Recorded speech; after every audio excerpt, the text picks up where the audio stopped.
আসসালামু আলাইকুম প্রিয় শিক্ষার্থীবৃন্দ, তোমরা কেমন আছো? নতুন বছরে তোমরা নিশ্চয় ভালো আছো। তোমরা নব আনন্দে নতুন উদ্যমে অবশ্যই পড়াশোনা করছো, এই আশা রাখছি। সান্তার মহিলা কলেজ কর্তৃক আয়োজিত অনলাইন ক্লাসে নতুন বছরে তোমাদের জানাই স্বাগত। তোমরা অবশ্যই গত ক্লাসে ফলো করেছো যে আমি কি ক্লাস নিয়েছি। গত ক্লাসে আমি তোমাদের সামনে ক্লাস নিয়েছি দুই ঘোড়া নবদান। আমি নার্গিস খাতুন, প্রভাষক হিসাব বিজ্ঞান, সান্তার মহিলা কলেজ, আদমদিঘি, বগুড়া। তোমাদের সামনে আজকে তিন ঘোড়া নিয়ে আলোচনা করব। তিন ঘোড়াটায় ছক কয়টি হয় এবং তিন ঘোড়ায় কি কি বসে। তিন ঘোড়াতে নবদান এবং ব্যাংক সংক্রান্ত এবং বার্তা সংক্রান্ত লেনদেনগুলোই অন্তর্ভুক্ত হয়। এখানে আমি তিন ঘোড়ার একটি ছক আঁকায় দেখাইছি, তোমাদের অবশ্যই তোমরা ফলো করছো। তিন ঘোড়ার এখানে ঘর দুই ঘোড়ার ঘরের মতোই হবে, দুই ঘোড়ার ঘরের মতোই এখানে তারিখ বিবরণ, খতিয়ান পৃষ্ঠা, রসিদ নাম্বার থাকবে। দুই ঘরে পর্যন্ত ছিল নগদ টাকা এবং ব্যাংক টাকা ছিল। তিন ঘরতে এসে প্রাপ্ত বার্তার একটা, প্রদত্ত বার্তার একটা ঘর হবে। প্রদত্ত বার্তার একটা ঘর, ডেবিট দিকে প্রদত্ত বার্তা, ক্রেডিট দিকে প্রাপ্ত বার্তার একটা ঘর হবে।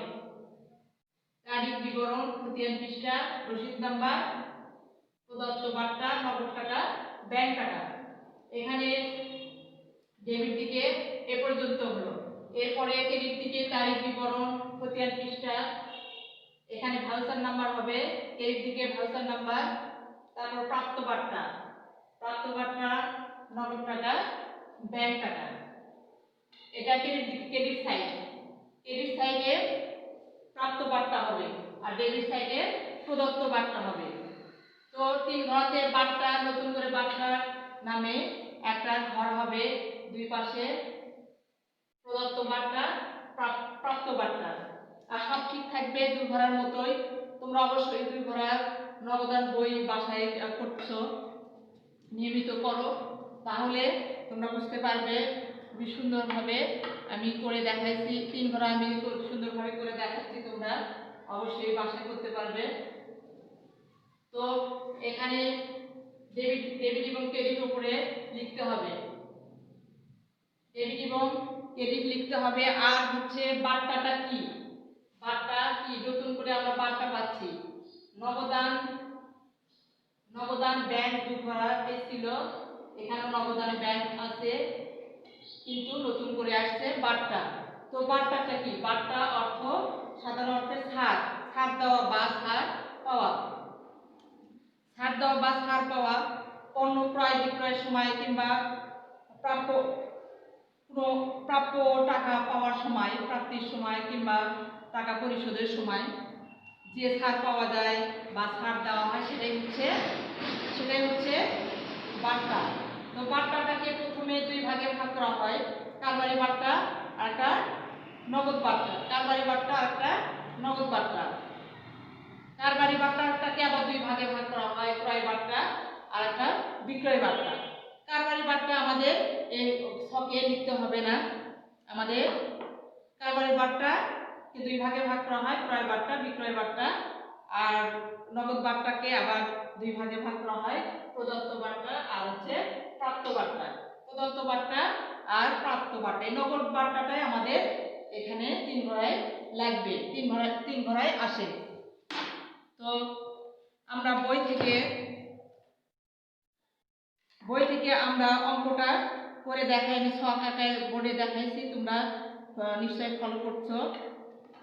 এখন আমি অঙ্ক করে আমি ছকে বসাচ্ছি কোনটা কোন পাশে বসবে। শুধুমাত্র নগদ লেনদেনগুলো এবং ব্যাংক সংক্রান্ত লেনদেনগুলোই তিন ঘোড়াতে বসবে, বাকি বা ধারে লেনদেনগুলো তিন ঘোড়ায় বসবে না কিংবা দুই ঘোড়ায় বসে না। এখন আমি অঙ্কটি করছি। এখানে বলা আছে নিম্নোক্ত লেনদেন সমবর্পক ট্রেডার্সের হিসাব বই থেকে নেওয়া হয়েছে 2019 সালের জুনের 1। এখানে 2019 সালের জুনের 1 তারিখে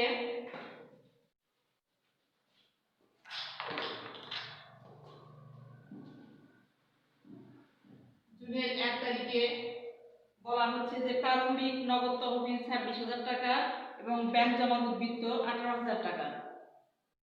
তো প্রারম্ভিক মানে এটা মাসের শুরুতে রয়েছে, এটাকে ব্যালেন্স বিল হিসাবে নিতে হবে। মাসের শুরুতে নগদ টাকা ছিল এত এবং ব্যাংক জমার উদ্বৃত্ত ছিল এত, তো দুটাকে ব্যালেন্স বিল হিসাবে আমি লিখেছি 26,000 18,000। নগদ তহবিল এবং ব্যাংক জমার উদ্বৃত্ত হলে এটা হচ্ছে ডেবিট দিকে বসবে, এটা সম্পদ ডেবিট দিকে বসে। আর একটা নিয়ম অবশ্যই আমি দুই ঘরাতে বলে দিয়েছি যে যত প্রাপ্তির সাইড কোনটা প্রদানের সাইড কোনটা, তোমরা অবশ্যই বুঝতে পারছো যে প্রাপ্তির সাইড ডেবিট সাইড, প্রদানের সাইড ক্রেডিট সাইড। তো আমি করছি 1 তারিখে ব্যালেন্স বিডি হলো প্রারম্ভিক নগদ তহবিল থাকলে কিংবা প্রারম্ভিক লেখা না থাকলেও শুধু নগদ তহবিল লেখা থাকলেও এটাকে ব্যালেন্স বিডি হিসাবে লিখতে হবে। 1 তারিখে যেটা থাকবে সেটাই ব্যালেন্স বিডি। তো ব্যালেন্স বিডি হিসাবে আমি লিখলাম। এরপর 2 তারিখ মাল বিক্রয় 29,500 টাকা, বিক্রয় লব্ধ অর্থ বাবদ নগদ 21,000 টাকা এবং 8,500 টাকার একখানি চেক পাওয়া গেল। এই চেক পাওয়া গেল, বিক্রয় বাবদ চেক পাওয়া গেল। এই যে লেনদেন দ্বারা আমরা বুঝতে পারছি যে টাকা পাওয়া গেছে, চেক পাওয়া গেছে এবং নগদ টাকা পাওয়া গেছে। তাহলে আমরা পাওয়া গেলে সেই লেনদেনটা আমরা ডেবিট দিকে বসাবো, এভাবে আমরা বুঝবো। এবং আরেকটা ভাবে বুঝতে পারি যে আমরা জাবেদা করে নিব, জাবেদায় নগদান আমরা বাদ দিয়ে নগদানের বিপরীতে যে হিসাবটা পাবো সেই হিসাবটা আমরা বিবরণী ঘরে লিখব। তো এখানে নগদান ডেবিট, ব্যাংক ডেবিট, নগদান এবং ব্যাংকের ঘরে টাকা বসবে এবং বিক্রয় হিসাব ক্রেডিট হচ্ছে, বিক্রয় হিসাব ক্রেডিট হলে ডেবিট দিকে বসে, এইভাবেও আমরা বুঝতে পারি। ক্রেডিট হলে ডেবিট দিকে বসবে এবং ডেবিট হলে ক্রেডিট দিকে বসবে। এই নিয়মটা আমাদের মাথায় রাখতে হবে। আরেকটা নিয়ম যে লেনদেন দ্বারা যদি টাকা পাওয়া বোঝায় তাহলে ডেবিট দিকে বসবে, আর লেনদেন দ্বারা যদি টাকা প্রদান করা বোঝায় তাহলে ক্রেডিট দিকে বসবে। তো আমরা এই 2 নম্বর লেনদেন আমরা বুঝতে পারছি যে টাকা পাওয়া গেছে, তাহলে আমরা ডেবিট দিকে বসাবো বিক্রয় হিসাব। 2 তারিখ বিক্রয় হিসাব।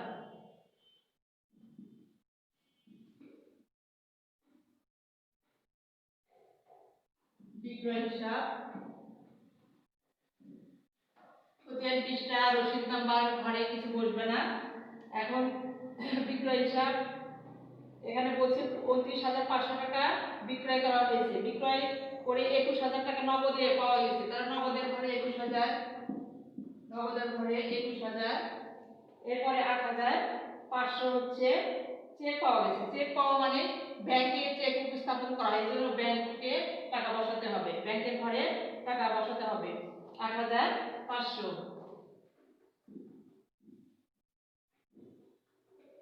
8,500, তো আমাদের 29,500 হয়ে গেল। এখানে বাট্টা কথা কিছু বলা নাই, ব্যাংকের ঘরে চেক পাওয়া গেছে মানে ব্যাংকের ঘরে বসাতে হবে।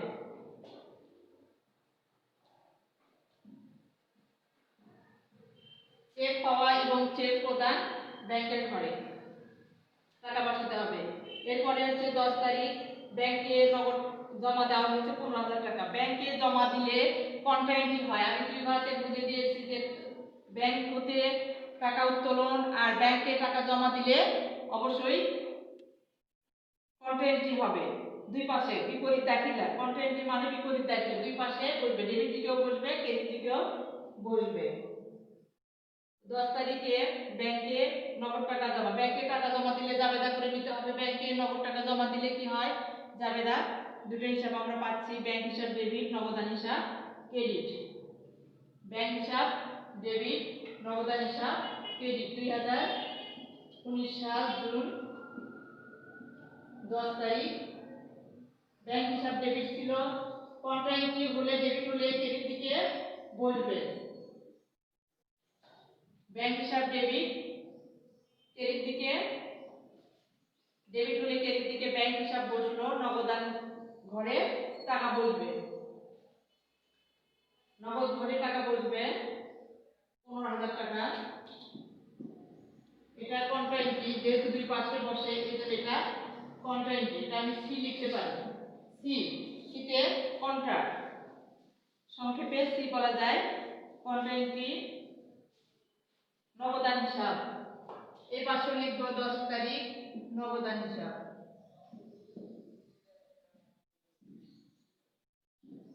নগদান হিসাব, এই পাশে নগদান লিখেছি ব্যাংকের ঘরে টাকা 15,000 টাকা।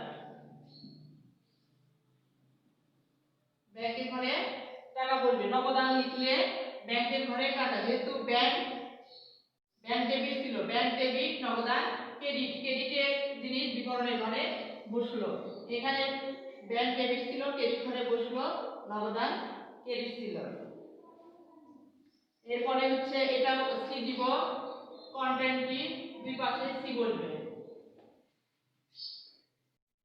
14 তারিখ রফিকের কাছ থেকে নগদ 12,500 টাকা এবং 5,000 টাকার একখানি চেক পাওয়া গেল। এর প্রেক্ষিতে তাকে 300 টাকা বার্তা মঞ্জুর করা হলো। তো 12,500 টাকা এবং 5,000 টাকার একখানি চেক পাওয়া গেল। এর প্রেক্ষিতে তাকে 300 টাকা বার্তা মঞ্জুর করা হলো। বার্তা মঞ্জুর মানে প্রদান করা হলো। তাহলে প্রদান মানে প্রদত্ত বার্তা, প্রদত্ত মানে প্রদান করা। তো প্রদত্ত 300 টাকা প্রদান করা হয়েছে 14 তারিখে, পাওয়া গেছে। চেক পাওয়া মানে ব্যাংকে। তো এখানে কি হবে? রফিকের কাছ থেকে টাকা পাওয়া গেছে, নগদ পাওয়া গেছে এবং এখানে রফিক প্রাপ্য হিসাব, যেহেতু রফিকের কাছ থেকে নগদ এবং 5,000 টাকা একটি চেক পাওয়া গেল। 14 তারিখ প্রাপ্য হিসাব বা রফিক হিসাব। রফিক হিসাব, এখানে রফিক হিসাব দিতে পারি। আর বার্তা পাওয়া গেছে 300 বার্তার ঘরে লিখব বার্তা মঞ্জুর করা হয়েছে, পাওয়া গেছে এবং তাকে ছাড় দেওয়া হয়েছে 3,300 টাকা। তো 300 হচ্ছে প্রদত্ত বার্তার ঘরে লিখব। আর 12,500 নগদে, 12,500 নগদের ঘরে। আর চেক পাওয়া গেছে 5,000 ব্যাংকের ঘরে। চেক পাওয়া গেলে ব্যাংকের ঘরে। এরপরে 18 তারিখ খাদি এন্ড সন্সকে নগদ 4,000 টাকা এবং 7,000 টাকার একখানি চেক দেওয়া হলো।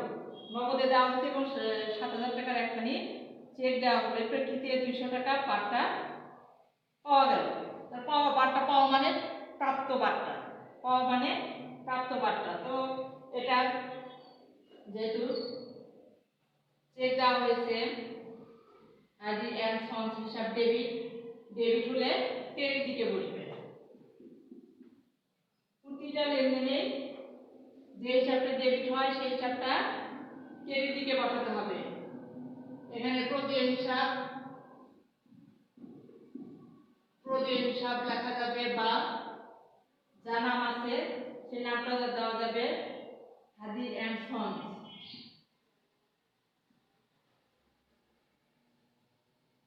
হাদি এন্ড সন্স নাম আছে, তার নামও দেওয়া যাবে প্রদেয় হিসাব। এখানে হচ্ছে 4,000 টাকা নগদে, নগদের ঘরে 4,000 লিখব। আর প্রাপ্ত বার্তা হচ্ছে 200 টাকা বলা উল্লেখ করা আছে। প্রাপ্ত বার্তা 200 টাকা বার্তার ঘরে লিখব। 7,000 টাকা চেক প্রদান, 7,000 ব্যাংকের ঘরে। চেক প্রদান বা প্রাপ্তি ব্যাংকের ঘরে টাকা বসবে। তারপর 30 তারিখ ব্যাংক কর্তৃক মঞ্জুরিত সুদ 750। ব্যাংক কর্তৃক মঞ্জুর মানে প্রদান করা। তো ব্যাংক কর্তৃক সুদ প্রদান করেছে, সেই সুদটা ব্যাংকে জমা হয়। এর জন্য ব্যাংক হিসাব ডেবিট ব্যাংক সুদ হিসাব ক্রেডিট, ব্যাংক হিসাব ডেবিট, ব্যাংক সুদ হিসাব ক্রেডিট। ব্যাংক সুদ হিসাব ক্রেডিট হলে ডেবিট দিকে বসবে। আমরা জাবেদা করে নিয়ে দেখব, যেটা ডেবিট হবে সেটা ক্রেডিট দিকে বসবে, ক্রেডিট হলে ডেবিট দিকে বসবে। এখানে ব্যাংক হিসাব ডেবিট হয়েছে, ব্যাংক সুদ হিসাব ক্রেডিট। ব্যাংক সুদ আমি ব্যাংক হিসাব লিখবো না, যেহেতু ব্যাংক এবং নগদান একসঙ্গে করছি, এজন্য ব্যাংক হিসাব লিখবো না কিংবা নগদান লিখবো না বিবরণের ঘরে। তার বিপরীতে যে হিসাবটা পাবো সেই হিসাবটা আমরা লিখবো।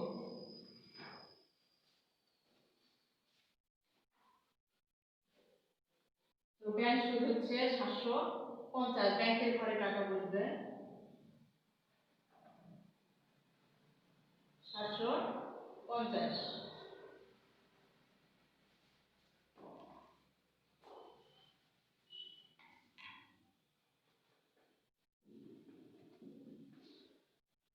এই কয়েকটা লেনদেন ছিল আমার অঙ্কে, আমাদের লেনদেন শেষ। আমরা এখন যোগ করব, ডেবিট দিকে যোগফল নামাবো এবং ক্রেডিট দিকে যোগফল নামাবো।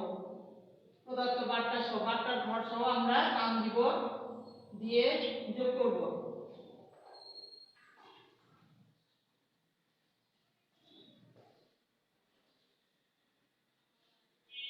এবং নিচে দুটো টান দিব, ক্লোজ করে দিব, যোগফল ক্লোজ করে দেওয়া লাগে।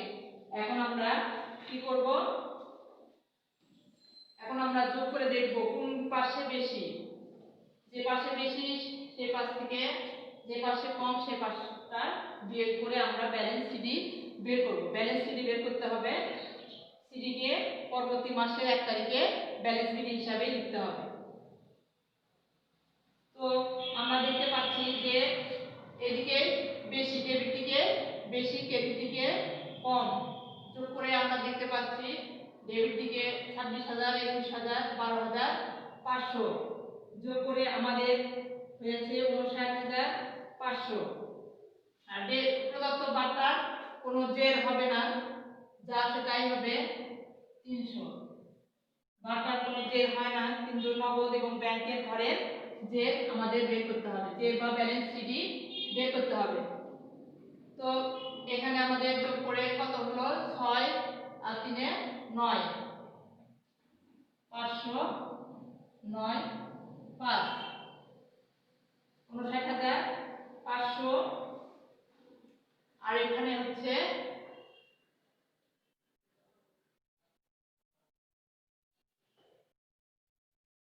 47,250, 47,250।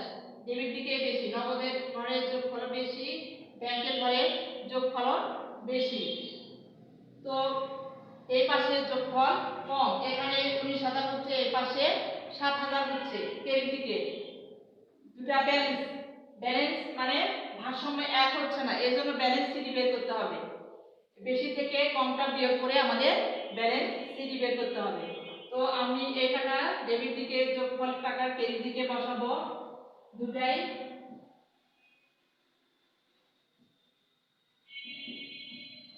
47,200, 59,500 যোগ 59,500 থেকে এই ক্রেডিট দিকে যোগগুলো করব। 15,000, 4,000 যোগ করে আমি 59,500 থেকে বাদ দিয়ে ব্যালেন্স সিডি পাবো। জুনের 30 তারিখ, মাসের শেষে আবার ব্যালেন্স সিডি আমরা বের করব। যেটা ঘাটতি হলো বিয়োগ করে যেটা ঘাটতি হলো সেটাই balance CD.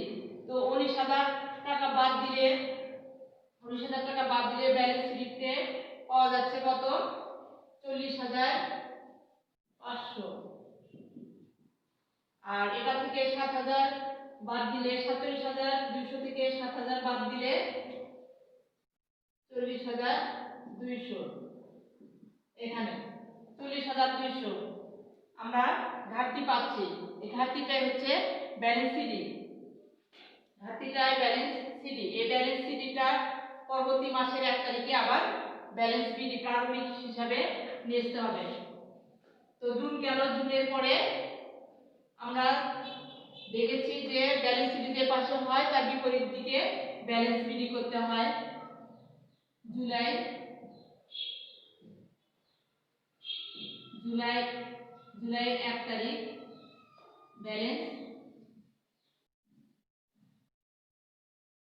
Balance BD, CD কে আবার ব্যালেন্স বিডি নগদের ঘরে যা আছে তাই। আমরা সিডির ঘরে যা পেলাম 40,500, 40,200 ব্যাংকের ঘরে 40,500, 40,000 সরি এখানে হবে 47,250, 47,250 হবে।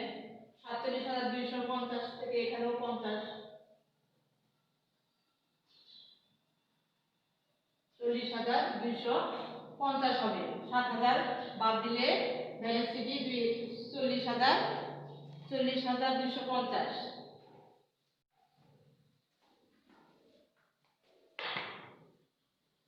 40,250 এখানে 47,250 থেকে 7,000 বাদ দিলে 40,250 সিডিতে থাকে। সিডির টাকাটাই আমরা বিডিতে ট্রান্সফার করব। ট্রান্সফার করে আমরা পেলাম নগদান ঘরে 40,500, ব্যাংকের ঘরে 40,250। তো এইভাবে আমাদের অঙ্কটা সাজাতে হবে। তোমরা নিশ্চয়ই বুঝতে পারছো প্রিয় শিক্ষার্থীবৃন্দ। অবশ্যই তোমরা সুন্দরভাবে ভিডিওটা দেখবে এবং বারবার তোমরা বোঝার চেষ্টা করবা, অবশ্যই বুঝতে পারবে। আমি সুন্দরভাবে বুঝিয়ে দিচ্ছি আবার। এখানে 3 ঘর নগদান, 3 ঘর নগদানের ঘর এভাবে করতে হবে। দুটো টান দিয়ে মাঝখানে টান দিয়ে সমানভাবে ভাগ করে নিয়ে আমাদের ঘর করতে হবে। আমাদের 3 ঘর এই ঘর হচ্ছে টোটালে 14টা। ডেবিট ঘরে 7টা, ক্রেডিট ঘরে 7টা। তো আমাদের প্রথমে নগদান এবং ব্যাংকে জমা থাকবে, সেটাকে ব্যালেন্স বিড হিসাবে নিতে হবে। আর ব্যাংক জমা উদ্বৃত্ত থাকলে ক্রেডিট দিকে বসাতে হতো, এটাকেও ব্যালেন্স বিড হিসাবে আমরা ব্যাংকের ঘরে লিখব। ব্যালেন্স বিডি ব্যাংকের ঘরে ব্যাংক জমাকৃত টাকা লিখব ক্রেডিট দিকে। তো এই অঙ্কে ডেবিট দিকে ছিল ব্যাংক জমা উদ্বৃত্ত, এজন্য ডেবিট দিকে বসালাম। তারপরে আমরা লেনদেনগুলো করব, করে যে নগদানের বিপরীতে যে হিসাবটা পাবো সেই হিসাবটা লিখব। ডেবিট হলে ক্রেডিট দিকে, ক্রেডিট হলে ডেবিট দিকে লিখব।